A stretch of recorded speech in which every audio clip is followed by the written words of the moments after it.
So we've been using this term LMS template, but in short, a learning management system template is a pre-planned built course structure that really provides a consistent structure and layout for all of the courses for your learners. As we think about this terminology here, this provides a support resource for faculty or IDs and really reflects the best practice in navigating, designing, and organizing an online or a hybrid course. So today you will hear us refer to this as an LMS template, but we did want to take a moment and know, because as educators, we love a good acronym, that the entire title there is a learning management system template. And so we'll talk to you a little bit more about that. So let's just dive into really what are some core elements of an LMS template. Starting with the standardized navigation element. This is typically what you will see in your LMS system on the left-hand panel or the top of the LMS. And it includes very constant links such as the gradebook or our homepage, institutional resources to tutoring or disability support services, really making sure that there is a consistent place that students can find those resources and learners can find those resources.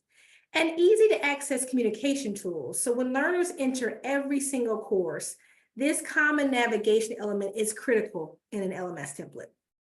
Let's move on now to talk a little bit about what you will find in a common look and feel as you think about learning modules. Often we refer to these as weekly modules or learning units, and this consistent structure and flow goes from module to module that will be introduced at the beginning of each week or each learning module. So as you think about moving from a course in psychology or nursing or business, learners have this uniform structure that organizes the learning from week to week.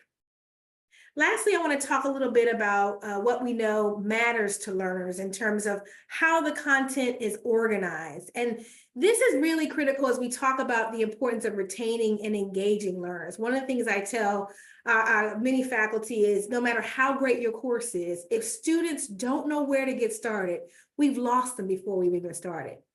So to that end, an LMS template provides a consistent guidance on how to start the learning journey in the course. And on the screen, you see a few examples of what could be included. A start here, a course orientation or tour. These are the kinds of components that institutions or organizations are talking about to determine how they want to create that unique factor. Bethany, I think I'll turn it over to you from here. All right. So what are we talking about then when we add in this additional component of quality standards? What does that mean for an LMS template to be embedded with quality standards? So there are a couple different ways that institutions or organizations can embed their adopted quality assurance standards within a template. They may or may not be overtly referenced in the template. So some institutions, for example, will call them out within like a placeholder in the LMS template. They will label this is for this particular quality standard, or they might put that in their training or support resources for it. In other cases, they may have simply developed the template to reflect the quality standards, but they're really not overtly called out. But these are some of the quality elements that typically are embedded in learning management system templates. So looking first at some of those pre-organized navigational features. So that typical left-hand navigation or that top navigation, a lot of times they will have links in there for students, LMS tutorials, other technology tutorials or requirements for students. And you can see here that I put in the relevant quality matters specific review standard for the higher education rubric, just so we could kind of see what we're talking about here. So that would align, for example, to specific review standard 1.6 about the technology skills that students need to have. And here you are giving them right there at their elbow, the navigation for that. Institutional resource links. So prerequisites for students, other types of institutional policies, for example, that they need access to. A direct link to the Start Here folder that Cristi mentioned, or a direct link to the homepage, links to common tools or assignment types. And that goes along with that quality standard about navigation and making sure it is logical and efficient. So for example, if you typically have a discussion every week or a quiz at the end of each module, something such as that, giving students a quick link to that in the navigation is something that's very efficient for their learning. Looking now at some placeholders that are commonly embedded in LMS templates, a placeholder for the instructor introduction. So here you're just giving a place for the faculty member to fill that in. And that way they don't have to create the space. They don't have to think about where is it organized sequentially, because there's already a placeholder for them. And that would align with QM specific review standard 1.8 about the instructor introduction, for example. Purpose and structure of the course, introducing students to the course. Place for the course learning objectives. Now, here's where there's a little bit of placeholder, and then you really do have to look at it to see if it has met your quality assurance standards for your institution. So you could have a placeholder for the objectives, but you do, for example, still have to ensure that they are measurable. A place for the grading policy that aligns to specific review standard 3.2, course policies around communication and technical skills, prerequisites for the course. Also something that leads directly into that student introduction activity, and that aligns with QM standard 1.9. Also structures. So Cristi talked a little bit about that organizing structure for modules and learning units, and that could really be a support resource for faculty and students as well. So an organized Start Here folder, for example, that can reflect much of General Standard 1, or even looking at module and learning unit organization with a place for aligned module objectives, but also that alignment that we really want to show to students that really embodies specific review standard 2.4 and 4.2 in the QM higher ed rubric, where students really are seeing with clarity the relationship between what they're doing and how it helps them incrementally achieve those learning objectives. So all of these things can be embedded in an LMS template to really help faculty design high quality courses from the start. So a little bit of myth busting here. A lot of times, when I talk to faculty or institutions about LMS templates, I will get some pushback. And probably the most common thing that I hear is, this is going to stifle the way that I design my course. There are things that I want to do as a faculty member that I won't be able to do if I utilize this LMS template. And I'll tell you, to be honest, I have yet to see a single LMS template that really does stifle that design freedom and creativity. So it truly should not impact your academic freedom as faculty. It doesn't impact your pedagogical approach. It doesn't impact the content that you choose to create or curate for your course, or the activities or assignments, and of course your delivery or your teaching as well. I've also heard that they are difficult to use, and they shouldn't be. They really should be something that gives you ease of use for designing your course and developing it in the LMS. And they should be very easy to use and something that saves you time, especially if it has that embedded help and guidance. And finally, there's the concern that, if we have an LMS template at my institution or within my degree program, all the courses are going to look alike, and it's going to be a cookie cutter experience. There is a difference between all the courses are the same and consistency. Consistency is an aid to students, and it's an aid to faculty as well. It means that your students can start on course topics and activities and assignments day one. They're not clicking around trying to find important course material. So rather than thinking of consistency as it's going to create everything the same, look at the things that really do make your course come alive and make it more engaging for students. And that's your teaching. That's your instructional materials, your methods of instruction, and also your ways of assessing students. So with that, let's launch into a little bit about the benefits of LMS templates. So a little bit about the research, and we do have a list of research references that are relevant to LMS templates. Barbara's going to put that in the chat. But in general, it helps students and faculty. So there is not, in my opinion, enough research on LMS templates. But for the research that we do have, we know that it positively affects student satisfaction because it helps to elevate social presence, usefulness of the course and relevance of the course materials, and also engagement with course content. Again, when students have ease of use with their course, when they're not clicking around, when they don't feel lost, they can start in on those crucial course assignments and topics right away. And that also reduces their cognitive load and increases their satisfaction. We also know that when students can't find things and when they don't have good navigation within a web-based online course, it negatively impacts their own self-efficacy and motivation. It also colors how they see their professor. it gives this aspect of negative credibility to that professor. And some students have said, if my professor can't even organize my course well, how can they teach it? So there's compounded impacts just from looking at the course design and whether or not students can really navigate it well. And also in terms of faculty, it's a very effective tool for institutions for scaling quality online learning, and it positively impacts faculty satisfaction because it reduces that time to design and it helps them with things that they shouldn't have to be an expert in, right? As a faculty member, you are an expert within your discipline, but are you an expert in web-based navigational layout? Probably not, but that's something that LMS templates can help with. So if you look at the basic process for designing and developing an online course, you have that design aspect where faculty, sometimes in conjunction with instructional designers, if they're lucky, create that pedagogical content for the course. And this may happen sequentially, that they create that blueprint and then they create all the content and assignments, or those two things may be happening in tandem.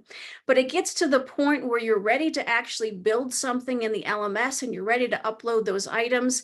And that's when you face that problem of having to organize everything and having to look at your navigation. So I'm going to stop sharing here for a second, just so I could share a different aspect of what we're seeing. All right, so let me get out of the slides and I want to show you what, let me cancel out of here. All right, so if I'm a faculty member and I'm designing my online course and I'm not utilizing an LMS template, I am going to be seeing this when I log in. So this is D2L Brightspace, and this is a very faculty-friendly landing page, right? But what it's asking me to do is make decisions about how I want to organize the course, how I might want to lay out my navigation, what things I want to highlight, what sequence I might want to put them in. Whereas if I am building my course within an LMS template, instead of landing on a page like this, I might land on a page like this.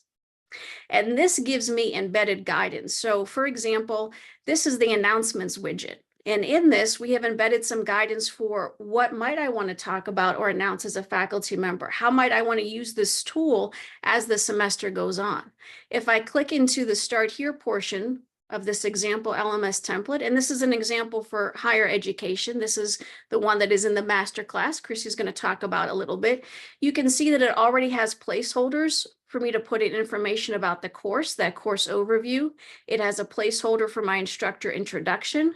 It has a place for me to upload my syllabus, put my objectives, and then lead into that first introduction activity. If we pop into modules for a second, it has that organizing page. But then an example module structure, where I can start with the introduction and the objectives, and then that typical module layout, and I could simply copy this structure again and again, right? So this is a huge help to faculty that are then going to, build that course in the LMS, because they don't have to make all of these decisions about that organization and navigation on their own. So let me get back into the slide deck. All right. So as a support resource, it really helps with that section where faculty have done all of their pedagogical work and they're ready to put it in the learning management system, because they can lay out those modules in a consistent manner without that extra effort, and they can complete those segments and those placeholders that are already embedded for them. So Cristi, I'm going to turn it back over to you to talk a little bit about the additional benefits of templates. Absolutely. And thank you for the call out to the research. I saw many notes in the chat around hearing from faculty, around the concern around academic integrity and making sure that the academic freedom isn't infringed upon. And so I appreciate you taking some time to not only equip the conversation today around this work, around the Mythbusters, but also where we spent some time looking at the research. So I really wanted to give you a great shout out and that work around there. But let's spend a little bit more time exploring specific benefits of LMS templates in 4 major areas. And so I'll jump to the very first one. Bethany talked about the importance of consistency. And so as I thought about and the work that we talked about in terms of reducing that cognitive load and confusion for students, creating usability and findability for the opportunities for students to be able to locate information in the course. I was talking with a university professor that teaches a community development global perspectives course, who the course is open to different sectors of the globe. And really what the individual professor said to me is he relies on that consistency factor of the template, that despite the distance separating his learners, these students feel an instant connection upon entering this online classroom. He talked about, that he was a seasoned community development expert, but having this template in place really helps him to be more meticulous about creating his course content, ensuring equal access to resources and fostering a unified engagement experience. And the last thing he said to me was that really the template helps students to connect and to create this sense of an institutional loyalty. So even though students were coming from across the globe, that branding for the institution, the organization of the program, of the content was really critical. And he shared that a social worker in Sao Paulo was able to work with a youth organizer in New York to work on a collaborative project to revitalize their local parks in their respective countries. And so one of the things he said to me was that the consistent LMS experience removed any technical hurdles and really allowed them to focus on their shared passion for creating a positive change in this community development course. And so I offer that story and narrative to say that we know it's really critical to do this great work, but it's about more than the work. And I saw in the chat people mentioning that it's really about the learners. Let's move on to the next slide. The other piece is around embedded supports. Bethany talked earlier about the importance of thinking of the navigation. She showed you one example in Brightspace without a LMS template versus the other. And you could see a dramatic contrast between how the kinds of support that is available.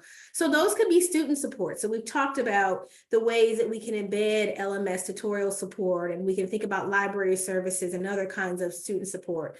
But on the faculty side, I will share with you one institution who has utilized a template space to provide critical checklists and other critical requirements to the adjunct and full-time faculty to prepare them each semester. So this information is hidden from the student view, but it's a quick checklist to help faculty get oriented to the new semester. And so faculty provided with reminders of what they must be updated prior to the go live dates. They're given access to resources as well in that space. And so there are a number of positive benefits in terms of really orienting and creating this community of practice for faculty in this LMS space with some of these components. And so as you see on the screen, there are numerous opportunities to embed the different kinds of support for students and for faculty.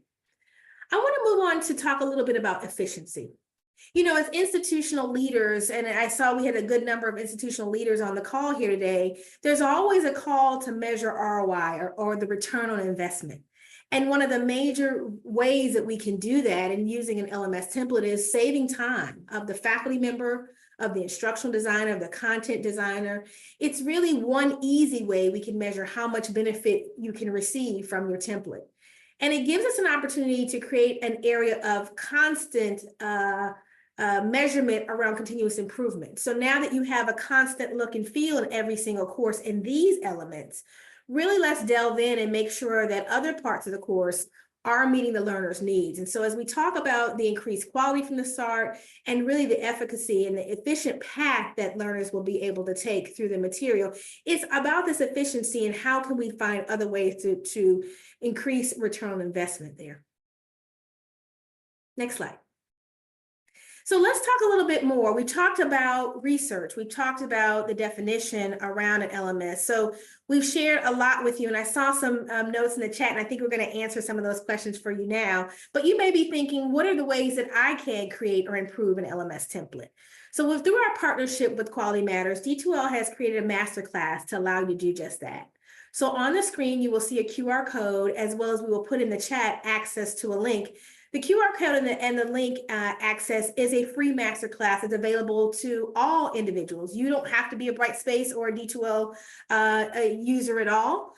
It's really about making sure that you have access to the material to help you think through the concepts that we're talking today. So master classes typically take 30 to 60 minutes to complete the main learning and an additional 30 minutes to complete any accompanying assessments, which are typically reflections and actions. And at the end of this particular master class, you will receive a certificate of completion that can be accessed through the awards tool and the navigation bar of this course. And so let me just give you a little sneak peek into the course to give you a sense of what you're going to get involved, what you're going to get. So this first module, we discuss and highlight some of the research that we've discussed today. But we spend a lot more time not just focusing on higher ed, but we also have something for our K-12 and our corporate colleagues as well. And so we spend some time focusing on some contextual examples that help you think about your unique learners and that you serve and help you get ready, even for an accreditation visit. How can you think about alignment and using your LMS template to be another way that you can demonstrate the great work that you're doing at your institution around quality assurance? In the second module, we focus all on planning and decision-making that must be considered, as well as the ideas of the global navigation elements and placeholders.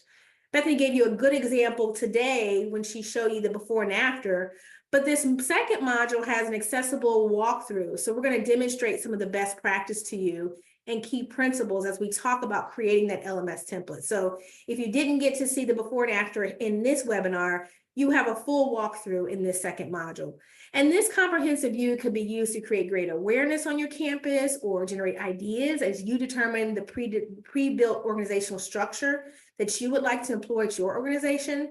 And we've gone a step further, and I'm really proud of our partnership with Quality Matters. In Brightspace, what we've done is created HTML templates that are embedded in the Brightspace element so that you can elevate the ways in which you use this digital resource. So we've done two things. One, you will find a digital resource with screenshots of examples of the templates in Brightspace that you can download and share, as well as the ways in which you would go through community to get access to those HTML templates that you could use if you are indeed a Brightspace customer. And then the last module, we focus on the complement to the LMS templates with the bridge to quality design. And Bethany's going to talk just in a moment a little bit more about this. But in this third module, we talk about the design guide, and the focus there is on the major focuses on aligning, connecting, and engaging, and that important components of the learning experience. And so I'm going to turn this back over to you, Bethany, to talk a little bit more about that. Okay. And we do have a question in the chat that just came through. What is the price of the master class? So I wanted to let everybody know it is free. $3.99. It is the best price ever. It is free and it is publicly available, just like the Bridge to Quality Design Guide. So Bridge to Quality is also free and publicly available. I did want to talk just a little bit more about this. So this is something that QM created as a way to help faculty bridge from that remote learning that we saw during the pandemic into purposefully designed for online teaching, quality online courses. So moving from that remote instruction to asynchronous or synchronous or hybrid or high flex online. So it's a perfect companion resource because it really does walk you through the design of the course. For those of you that already use the Quality Matters rubrics, you know that those are tools for review, for evaluation. This is the companion to that. This is that design guide. So as you're working to design your course, whether you're faculty, an ID working with faculty, this is the perfect companion for that. It is up on our website. You can see the link there. It's a step-by-step guide that takes you through 3 different sections of alignment, engaging with students, and then making that connection. And as Cristi mentioned, it's also you also get a little tour of that in the D2L Master Class. So good companion there. We wanted to close out with some takeaways about LMS templates before we get to your questions. So Cristi, we have a lot of good questions in the Q&A and we'll tackle those in a second. So one of the things that we wanted to recommend is, just like everything else, as much as possible, try to make this a collaborative and a collegial effort. So, you know, if you're familiar with QM, that those are 2 of our 4 C's, collaborative and collegial. And you really do want to get all of those stakeholders together so that everybody, you know, gets a chance to weigh in and really have their voice heard. So faculty, instructional designers, learning designers, students as well. They're going to be utilizing the template just as much as your faculty are, IT staff, your LMS administrators, upper administration, UXD professors, accessibility experts. So there are going to be folks that are going to be involved in the development of your LMS template, but you also want individuals to give you some feedback on its use, maybe to do some testing. I did see lots of questions in the chat. There was a whole side chat about when you have an LMS template and you have it embedded with placeholders and you have some guiding language for faculty, and you found that faculty forget to take out that guiding language. That is a very, very common problem in LMS templates. I experienced that same problem at my previous institution. So as one solution to that, typically institutions have some sort of guidance or a PDF walkthrough or screencast or something that gives faculty information for how to use their template. So if it historically it's been a problem for you that faculty are not removing that embedded guidance, you can move that into your support resource material around that. So whether it's screenshots in a PDF or screencast, or an example course where they could see all of that guiding language, but the course that they get, they don't have the guiding language. So that's how some institutions have dealt with that, because it's a very common problem. But making sure that faculty really are well supported in using that. The other thing that I think institutions really don't attend to enough is having a data plan around this. So you do want to conduct some user testing, really get some students in there. If you do have user experience design professors or experts at your institution, have them run this as a little study. Make sure that it really does meet your needs, because you are developing this as a faculty support resource and as a support resource for online learners. So make sure it meets the need. Do some user testing before it's rolled out. And then make sure that you have a plan to collect data so that you know whether or not it's actually meeting your institutional or organizational goals. So some institutions, for example, they will collect data on IT help tickets. That's one place where you typically are going to see a lot of positive movement once you start to use an LMS template. You'll see reduced help tickets from students about where is this thing in my course, or you'll see reduced help tickets from faculty who need help in developing their course in the LMS. You can also collect data on student satisfaction, ease of use around the template, ease of use within their courses, faculty satisfaction when they're using it to develop that course in the LMS, and then also get feedback from faculty and IDs. There could be things that are not working, things that need to be improved. You know, QM is all about continuous improvement, but you can't improve unless you have the data on what's working and what's not, right? So don't forget this crucial part of the LMS template plan. And then the last part of this is reporting out the benefits. So especially when you have a tool that really does have some strong myths and negativity surrounding it, you want to make sure that you report out the benefits and say, faculty in our campus are saying this increases their time to design by whatever it is, 20%, 30%. Students are asking, you know, fewer questions of their faculty about where something is, where the syllabus is located. All of those things that really show the benefits in terms of time efficiency and also improved learning. We do have, speaking of research and data, Cristi and I are wrapping a research project around this. So whether you currently are using an LMS template or not, we would love for you to take just a few moments of your time to complete this short survey. The QR code is there. Barbara's also going to put the link in the chat here. If you are already using an LMS template, you can provide information on its development and use. If you are not, but you might be interested in creating one for your institution or your organization, your degree program, for a training series, for faculty development, anything like that, you can give us your information as well, because we are talking about creating a national pilot research project around this to help institutions and individuals create LMS templates for their use. All right, so with that, I'm going to turn it over to Barbara a little bit, or Barbara, how about we do the questions and comments first? Yes, that's what we'll do. All right. So Cristi, we're going to answer some questions. You ready? And can I ask can I make a Yes. suggestion? Can we leave up that QR code so our colleagues who have not had a chance to grab that can do that while we answer questions? Yes, you're smart. Yes. Okay. All right. First question, do these templates account for use with mobile devices, or is everything assumed to happen on a laptop or desktop? Great question. I'll take a stab at that one. And for us at D2L, we are mobile friendly, mobile first.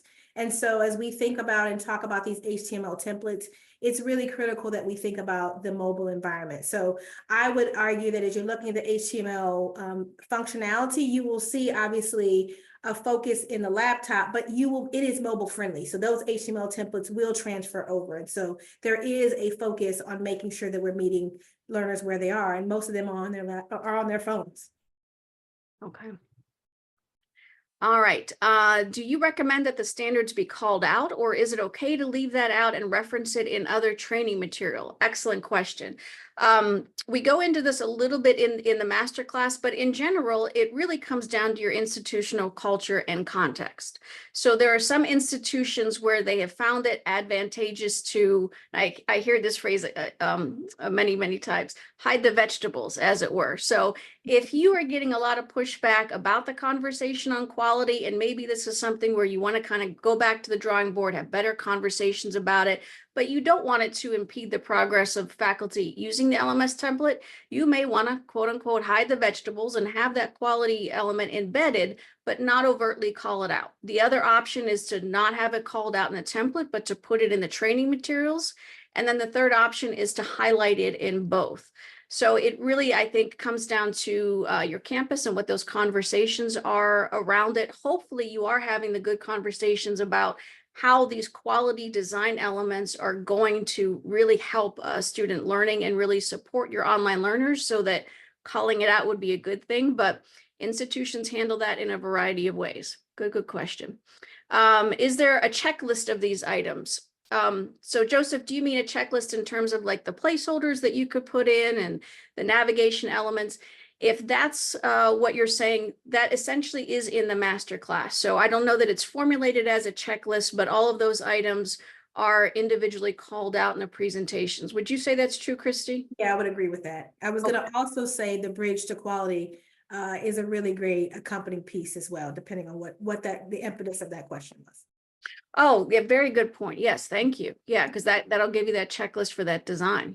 Okay, we are adopting Brightspace. If a course met QM standards in a different LMS, what will happen when that course gets migrated to Brightspace? Will the course have to go through QM review again? And QM staff, if you're on the call and I get this wrong, you can probably help me out here. It should not. I mean, the elements of the course, the alignment of the course should not change. So I'm going to answer this by saying that something that does trigger a new QM certified review is if 20% of any of those single elements have changed, 20% of the learning objectives, 20% of the content, 20% of your assessments, et cetera.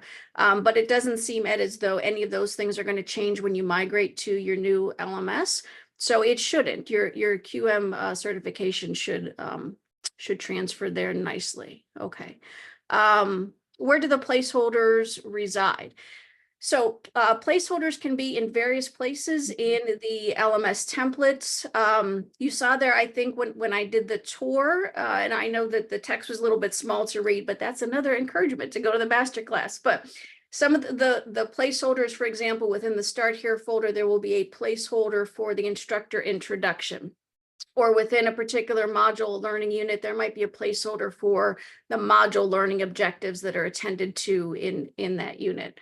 Cristi, do you have any other things that you might want to call out in terms of placeholders? Yeah, I think you've given a good overview. I also think the institutional resources, right? Like on that side navigation bar, there may be a place that as an institution, you want to draw adoption to students utilizing this resource. So going back to what you shared earlier, Bethany, about research, adoption may be another research point, data point that you can be tracking at as well as it relates to this template. Absolutely. Excellent point. All right. I think this is a Cristi question. Are there templates for D2L able to be placed in all courses automatically, or is this something that we export and let the faculty place into their course? Caitlin, great question. So this is also another plug for the masterclass. There is a downloadable document there that shows you how to go into community, if you're familiar with the community space, to be able to have access to those HTML templates. And so we walk you through that step by step to be able to give you access for that. Okay. All right. There's often a complaint that templates are rigid. Yeah, I think that is a very common complaint about LMS templates, and there's a couple things that you could do about that. So for some institutions, and this is one of the questions in the LMS template survey that Cristi and I have out, is some institutions make it optional. So for faculty that really do not want to use it, they don't have to. It's optional. Of course, when it is made optional, you lose some of that advantage for students because you're losing that consistency amongst courses and whatnot. For faculty, though, that have said to me that, you know, this stifles something that I want to do, et cetera, I instead have a conversation with them and I ask them, what is it that you want to do that the template is prohibiting you from doing? And I have yet to really find a case where it's the template that's a problem. Really, sometimes it's just the idea of, I want this here, I want this there, and we work with them a little bit to move some things around. But like everything, it really does come down to your institutional culture and context. Some faculty may be more reticent to adopt this. I would say also institutions have found some good advancement with LMS templates when they have some examples to show faculty. So when they show faculty, you can start with this blank slate, or here's how these courses look when in a template, and give them an example of a course that is poorly organized so that they better understand the goal here, and that you're trying to really give students an advantage so that they're not trying to search around for things in the course. I think it's also helpful to specifically collect and target faculty feedback on this. So when faculty experience the advantage of using an LMS template, get some quotes for them, use that to have better discussions with faculty at your campus. A lot of times they will listen to their colleagues that have experienced advantages before they would listen to somebody else at the institution. Well, I'd like to offer a little feedback there. My previous institutions, in addition to that, having a committee that is representative of across the campus has really been helpful. So having those individual voices be a part of making decisions on what is a part of our LMS template, what is our threshold, what do we feel comfortable with? And so really thinking about how you can create community and buy-in early and really have those conversations. I was talking with the campus this morning, actually, and one of the things I appreciate about the conversation is that they are also including a student voice in the committee, so that they you know, instead of showing and trying to win faculty over, also hearing from the narrative of the learners themselves of really what their experiences have been has been really critical. I think that is so valuable, Cristi, to ensure that you have a student that is on that development committee, making sure that you're getting feedback from students. I would also encourage you to collect feedback from students who currently are not using the LMS template, so that you could really put a voice and a face to some of the issues that students are having. So faculty really see there is a sense of urgency around this for students who can't navigate their courses easily. It truly is you know, a negative impact to their learning. All right. Are these templates available for free, or do you have to go through the entire QM process? So what we're talking about here is really encouraging and helping institutions create templates for their own use. So there isn't a, you know, it's not a template where you have to go through our process or D2L's process to create it. We are giving you the tools to create one that works well for you and your institution and its goals. So the D2L Master Class really is playing that role, so you can go through that very short master class, and it should guide you then to creating one for your institution. So there is no additional process or anything that you need to go through. Okay. I just want to speak to a couple of things I'm seeing in the chat. If individuals are having challenges entering and getting access to the masterclass, I'm going to put my individual email in the chat. Reach out to me directly, and I want to make sure that each and every one of you that's trying to sign up, if you're having some technical difficulties, that I can take that on my end and make sure that you get access to that. So I want to take that on. Thank you. I appreciate that. Okay. All right, Cristi, could D2L develop a template following QM standards for the D2L users to download? Done. Really, so let me just say this. Thank you to Deb Adair and Quality Matters for this partnership. When we started having these conversations, Bethany and I and Deb and others started to talk about, like, what would this look like to be able to develop this partnership? I've had a long history with Quality Matters and really have seen such great buy-in and success at the campuses where I've worked. And so part of this partnership was to do just that. So the HTML templates that have been built are built around the Quality Matters standards. And so as you look at downloading those, specifically, I'm looking at Sherry's question here. We've done just that. So those are available to you. Carrie's question as well. Being able to utilize those in either the module setup, so looking at some of those content pieces there and utilizing those. So those are available to you. They're free and available to all D2L users, the HTML templates, and then the masterclass is free and available to anyone. Okay, excellent. All right. Oh, this is a good question. How do y'all deal with templating per semester versus faculty importing old courses or templates into the new semester? That is a pain point. So there, once an institution has an LMS template available, a faculty member is going to have to create that course within the template if they want to use it or if it's required that they use it. So that would be very similar to an LMS migration. I think it's less of a lift than an LMS migration, but essentially they would be importing the various components. So when I've had to do that at institutions, typically we have some open office hours and they could make an appointment with an ID. We did some screencasted videos to help ease that and say, here's how you would, import this content, put this here, et cetera. But there really, I don't think, unless somebody else has some ideas they want to put in the chat, there's no way around that initial putting your course within the template. And that is a little bit of a pain point. But after that point, they should be able to copy it over seamlessly and easily from term to term. Question about the templates that we have in D2L Brightspace, Cristi, are the images that are in there auto tagged for accessibility, or is that something instructors would be expected to do by hand? I would say if you're using the institutional LMS template and you have decorative images in there, include the alt text in. Again, you are trying to give faculty an aid, a support resource here, not asking them to do one more thing. So especially if it is just a decorative image or something to do with your institution or something that's going to be standardized and stay in the template, get that alt text around it, and we will make sure that we have that in our D2L one as well. Question for Cristi. All right, you ready, Cristi? Yeah, and then I have a question for you. All right, we are a Brightspace institution and we have developed a template aligned to the QM standards that we're having much success with. Awesome. We also have 3 modules developed that Instructional Affairs requires to be present in all course offerings. We have been unsuccessful in having these modules pre-populated. Can you share any information on this process or direct me beyond the D2L community? I definitely can. So what I'd like you to do particularly is to reach out to me because I want to understand the intricacies of what you're experiencing, but I definitely have some ideas and thoughts of how we can make sure that you have the right kind of access and everything's working in the way you need to. I've also put in the chat, colleagues, a link to the Teaching and Learning Studio site. There's a direct link on that site. So maybe there is a challenge with the try now because I run the Teaching and Learning Studio.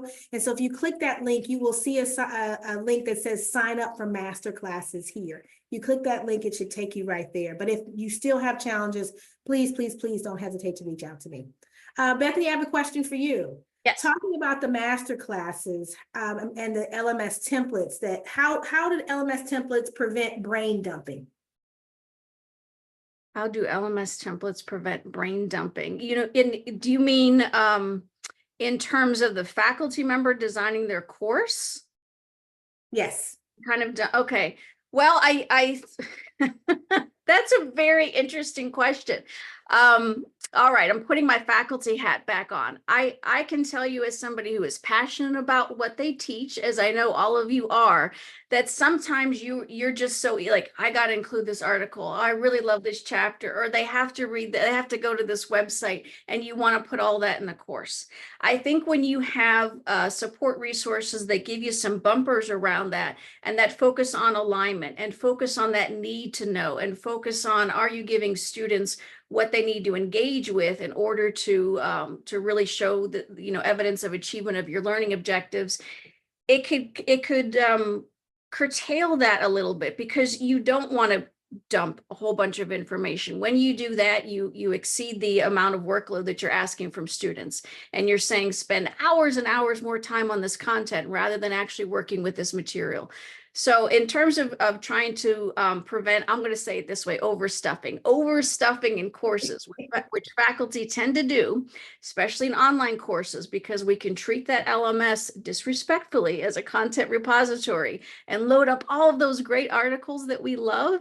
I think this can help with some of those things as well. Course maps can also help with that. We did have a question on course maps. If a QM staff member could put in the link to the course map website that we suggest, I would appreciate that, because someone did ask about course maps. That's a good question though about brain dumping. Okay. Well, and I love that question, because the other thing it made me think about in terms of LMS templates, you know, one of the things we know about learning science is the importance of chunking and the metacognitive load of students and cognition. And so one of the things that I think is very helpful in working with faculty that I've found is really being able to focus in on that and helping them to chunk the content so that it's not that full brain dump, where it's just this kind of knowledge soup that you're trying to weed through and find what you need. And so I think that's another component of that. I think it's really critical. Absolutely. And Alex, you have a great comment here in the chat. If you use the template to help faculty align course objectives with content and assessments, you prevent course bloat. Absolutely. I think that's an excellent way of saying that. Absolutely. Question here in the Q&A, can the D2L template that you demonstrated be sent to us to use? So we can't send it, Sherry, but what is in the masterclass is a downloadable PDF that has screenshots of each portion of that example template and also some explanatory text around it.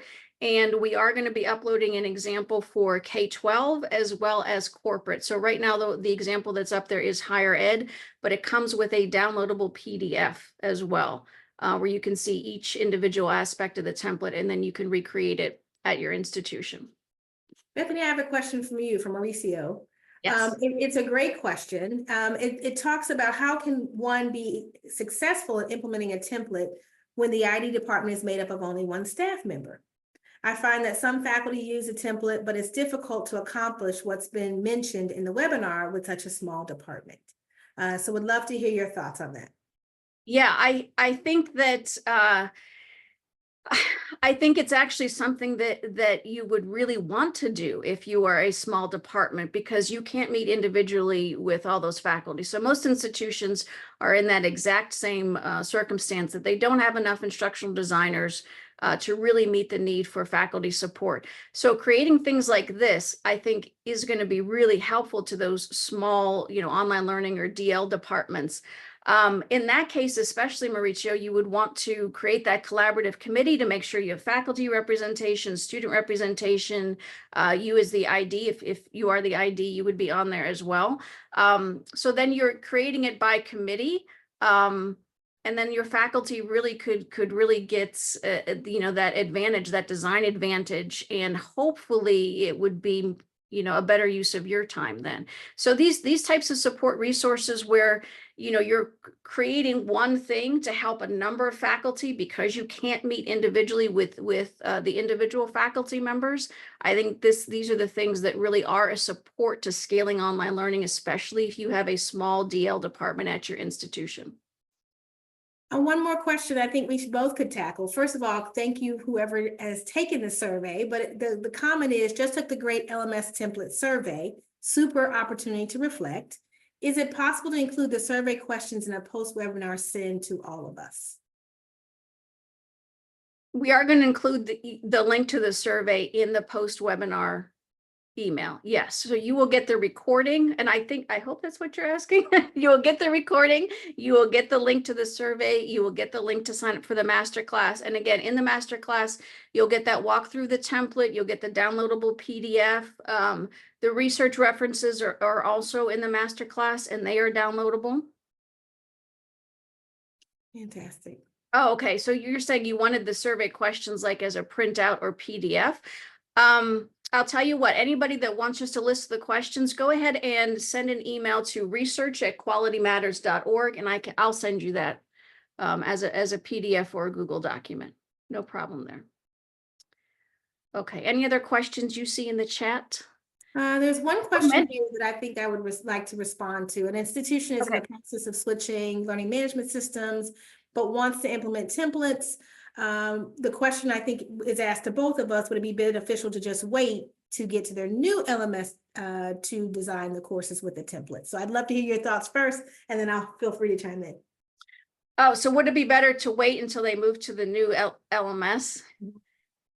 I would say yes, because you're already going to have all of that work that it's going to take to migrate those courses. So, in embedding additional supports and other things, I think would be beneficial to do all at once. If I was a faculty member at your institution and I said, well, first, I want you to migrate your course into this template, and then I want you to migrate your course into a new LMS and a changed template because it's a different LMS, I might be a little bit grumpy. So I would combine them. What do you say, Cristi? I actually think you don't wait. I think you start having the conversations with the community, the faculty members, create that buy-in. While you may not technically have all the bells and whistles in place before you make that move, it would be important to have a common understanding so that as soon as you're ready to go in D2L, you already have the buy-in, you're already aligned around what those common components of the LMS template are. So I think you do some of that back-end work. So I agree with you, Bethany, but I also think, starting some of that ground leg will be really critical before making that switch. I would agree with that. Starting some of the background work, even if you wanted them to separate some things out that could be more easily plugged into the new template. All right. We'll give a consensus answer on that. All right. Let's see if I there's have one more. all right, go ahead. What would be a great answer for the complaint by faculty that this is very time consuming to transfer a completed class to a template?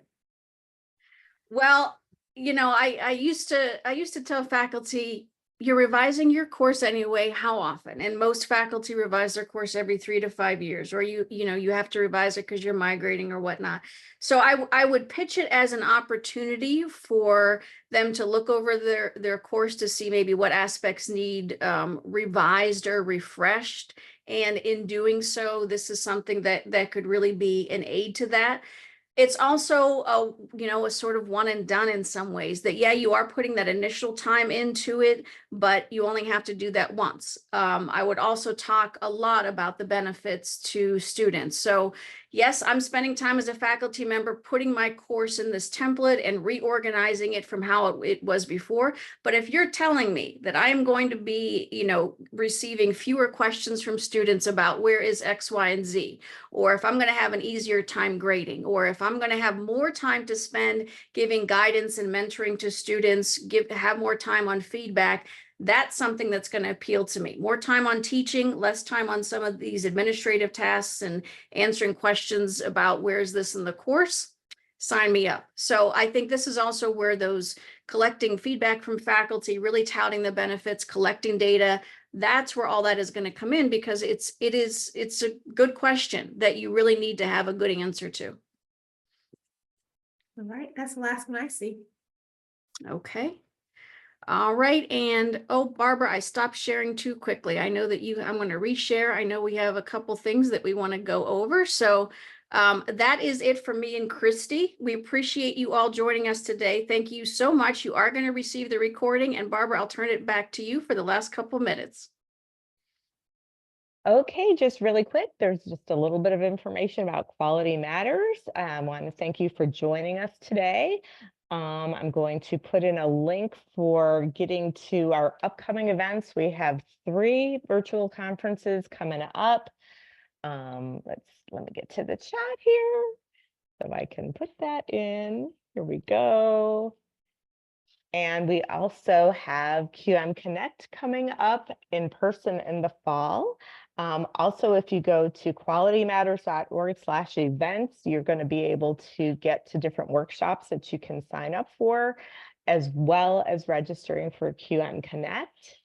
And if you want to go to the very next slide, let me just stop the recording here.